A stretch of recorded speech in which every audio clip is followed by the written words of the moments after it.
एक जमाना था जब तुर्की सुल्तान अपनी शक्ति के चरम पर थी, लेकिन 13वीं शताब्दी के मध्य तक उनका वो पहला जोर धीरे धीरे कम होने लगा था। उस वक्त के सुल्तानों को समझ आ गया था कि अब उन्हें सिर्फ जीत का झंडा गाड़ने से ज्यादा अपने शासन को मजबूत करना जरूरी है। फिर आई एक नई ताकत, खिलजी वंश। इन्होंने आते ही पुरानी तुर्की ताकत को हटा दिया। खिलजी सुल्तानों ने सिर्फ अपना राज जमाने का काम नहीं किया, बल्कि सुल्तान की सीमाओं को भी बढ़ाने का सोचा। ये एक नया और साहसी कदम था। जलालुद्दीन फिरोज खिलजी की पहली चाल।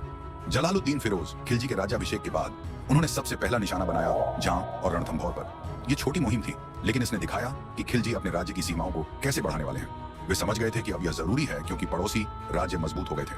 अगर वे मिलकर सुल्तान के खिलाफ हुए तो मुश्किल हो सकती थी। अलाउद्दीन का दिलेर प्लान।